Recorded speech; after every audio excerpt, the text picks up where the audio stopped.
Hi, I'm Peggy and Salz here at Mobile Growth Summit. We've been talking with the speakers, we've been talking with the sponsors. Now we're going to talk to our MC of this amazing show, John Koetsier.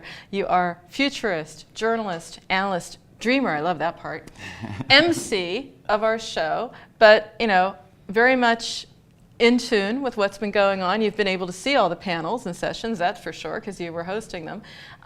What was it that stood out for you at Mobile Growth? So much. I mean, it was a great event. I loved meeting all the people, seeing everybody. You were here. Stuart Rogers was here. Others were here. I got to meet you for the first time. I know. Awesome. First time Finally. face to face. Okay. I'm woefully underdressed. I mean, this is on camera for those who are listening, and I mean, like wearing a crappy old shirt here. But hey, it's We're great casual. to be here. Yeah. A lot of cool stuff. And I mean, I kind of noticed like 6 key things that I took away from the sessions that I was part of, introducing and all that stuff. I mean, you want me to dive right in? I want you to. I want we do it like bullet point form here. Number 1. Number 1. No, seriously, because there were a lot of really great sessions. I mean, before we get to that, was there like a special speaker or some sort of highlight, someone you spoke with who's going to leave an impression, you're going to take it back maybe to the office or into an article? You know, when I'm at a conference and I'm listening to speakers, I'm always listening with the ear of a journalist.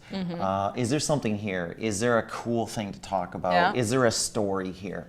And I had that 2 or 3 times. The first time was right with the very first speaker of the day, and that was Christian Calderon. Yeah. He's currently with Game Jam. It used to be Ketchup, right? Yeah. And Dave Weston, the president of Mobile Growth Summit, announced him by saying he's the smartest guy he knows. And he said he rates everybody that he meets as well. So I mean, I'm like, okay, where do I rate? We'll find out Where later. does Peggy rate? We'll find later. Yeah, hard to say, right? But it's all good. But anyways, he had a great thing. And what I took away from him was hyper-casual games. And I know about hyper-casual games. We all know about hyper-casual games, right? Yeah. Frankly, it's the only topic. Exactly. Absolutely. It's the only kind that I play.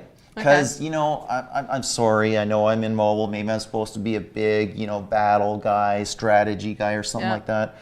But I can't play a game that requires like 3 hours of my time, and I got to go back every 2 hours to like collect my resources and do stuff like that. On the screen, I hate to say it on mobile, but I will say it, it's tough. It's tough. Yeah. And you know what? Shockingly, when I'm playing a game, I want to have fun. Okay. I want to play, and I don't want to do work like build cities and stuff like that. Yep. But people are different. Other people love it. That's great. But hyper-casual is so big, he was saying, because the amount of monetization that apps are getting via ads now surpasses the monetization they're getting via other avenues, including in-app purchases. Yep.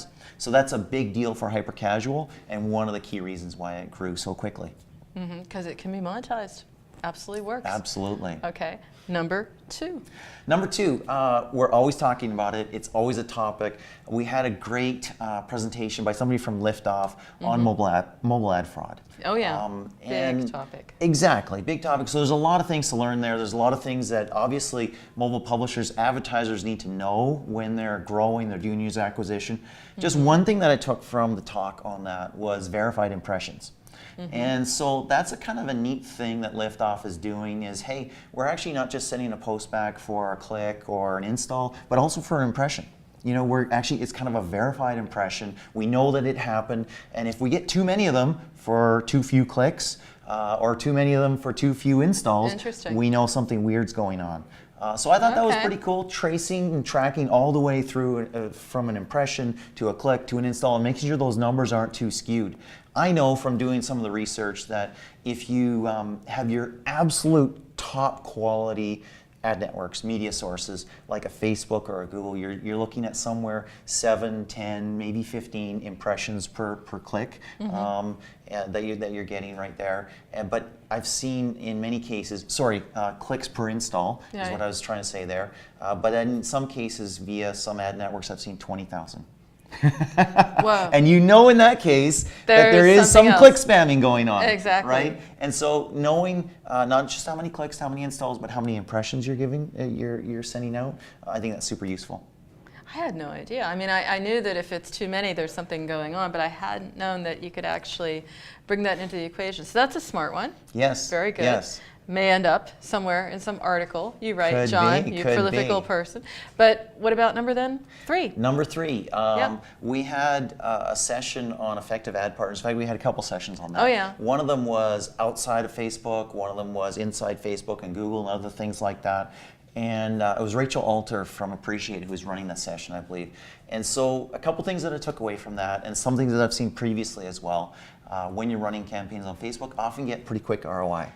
Yeah. When you're doing Google, it takes a lot of money to train UAC in some cases. That's what I've heard. Exactly. I've heard it's worth it. It's just going to take time. You got to be patient. But hey, you're spending. You are spending, and in some cases, thousands, tens of thousands, hundreds of thousands of dollars to train teach somebody AI, else's AI, not your AI. To potentially serve other people, because now it's really super smart thanks to you. Yes, I get it. you are funding the development there, right? Yeah. And so that was interesting to me because, of course, from Singular, we just released our ROI index. And, you know, we saw, obviously, Google and Facebook doing really, really amazing things. But we saw that Snap is so resurgent. And Snap was here talking, I'll talk about that in a little bit as well. Snapchat is, you're getting really quality installs, quality impressions, quality clicks from them.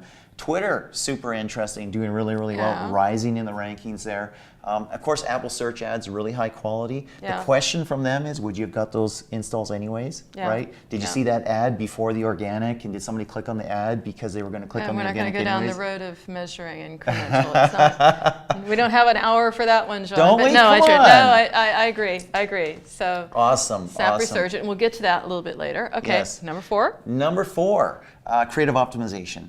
Obviously a huge topic, a really, really big topic. I mean, 75% or more of the lift you're going to get from an ad is due to creative, right? And that's absolutely huge. So what was really interesting is that Brian Bowman from Consumer Acquisition, who was running this session, or a part of that session, was saying that, hey, what's happening inside UAC for Google and where Facebook is moving in terms of their ad engine, it's getting to be more and more of a black box. And so you're getting less and less opportunity as a marketer, as a digital marketer, to pull levers and push buttons and optimize yourself. You're training the AI is running off and doing it with black box. What's left? Well, he's a creative guy, so of course he's going to say creative, but he's not necessarily wrong because of that fact. Yeah. So that was interesting, and we talked about... And that's also differentiation. That's what, you know, that's what can help you stand out. You do your A/B testing right. You can pick up some extra users along the way because you've optimized on creative. Now the thing I'm hearing a lot of, I don't know if you're hearing it, but you know, how are we going to bring AI to creative and then have like pick the best creatives? That's a little tough one. But that was an interesting one because Bowman said AI still can't make the best creative, but we've seen some solutions that are trying to do that. Yeah, or at least trying to bring it down to a level, you know, compartmentalize, say this background works, so maybe this color or whatever. So we're getting there, Okay, 5. Number 5, buying TV. So this is interesting to me, and I've seen some of that in mobile. We've seen it before. I've seen DraftKings do it, for instance, and stuff like that. It's an interesting scenario. So Smart News was talking about this one. Okay. And at some level, you know, when you first hear about buying TV for mobile app installs, you're like, really? It's cheap. It's dead cheap. It's so cheap. That's what I'm hearing. Well, I'm hearing that in Europe where I'm based. But what does cheap mean to you? Yeah. Exactly, right? So cheaper than the Super Bowl ad? Cheaper than the Super Bowl ad. Okay, that's $1.5 million for 30 seconds. No, you better go big or you're going home. But so you are buying mostly remnant inventory, right, on the lower tier channels, and so it's quote unquote cheap, but you need a budget of about $200,000 a month, is what Smart News was saying. Oh, so it's not everyone's deal. It's not everyone's deal. Now, just because you're spending the $200,000 doesn't mean that it's super expensive on a CPI basis. On a cost per install basis. On a cost per install basis, it can be very, very competitive. The other thing that's really, really neat about TV advertising, I've seen it multiple times, is a spillover effect on organic. Yeah, guess what? Because you're branding. Boom. It's the branding. Exactly. So when we see each other for the first time, do we trust each other? No, not necessarily. You're some random person. Yes. Exactly. But I'm seeing it on the phone. I saw it on TV. I saw it in social media. Then it Precisely. Reinforces it. Okay. Precisely. Exactly the same thing. And so I've actually seen that, and I've done some studies on that, and there's a massive uplift just when your brand footprint grows. You're a known quantity. Somebody sees you 3, 4, 5 times, and there's more trust. You're more likely to get that organic install. Now I got to read that. You've done research on that? I did.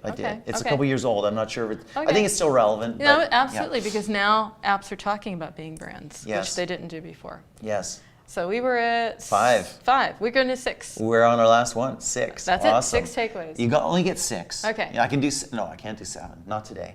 6 is Snapchat. Right. And so we talked about that a little bit already, but you had Kathleen Gambrelli here, and she was talking. She's a product manager at Snap, and she was talking about how kids are using it. And frankly, I know that Snap is resurgent in terms of what they're doing for advertisers and the experience they're providing, the data they're offering, the targeting they're offering, and she talked about that stuff. But my big takeaway from her session, what I actually tweeted about, was she said taking selfies is how they say hello. So she's talking about the core audience of Snapchat, right? Yeah. And guess what? It's not you or me. No, Right? no. I did my first snap in like literally 3 months while she was on stage. So I was Snapchatting somebody from Snapchat while she was talking about Snapchat. It was a very meta moment for me. Okay. But that was interesting for me because I know my 15-year-old son uses Snapchat regularly, on it. Right. Okay. lives on it, and taking selfies is how they say hello. That's a kind of a cool, neat thing, Yeah. a neat way to put it. I think many of us tend to look down on some of the younger generation. How many selfies do you really need? You know, do you need that 15th, the 20th, the 40th selfie, right? But hey, it's how they say hello. That sounds better. And it's also then their own sort of like language tribe thing. So if you can get it right, you're going to do very well advertising on that platform. Exactly.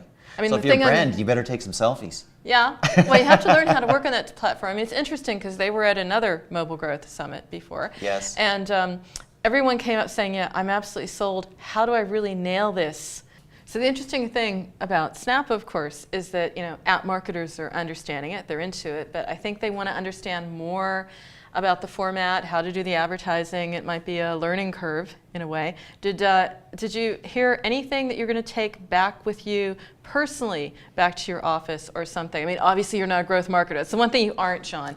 But, you know, it may be something it's like, yeah, this is something beyond the takes of like, you know, this is something I want to look into. This is something I want to find out more about. You know, I think the thing I take back is the thing that I often take back from a conference.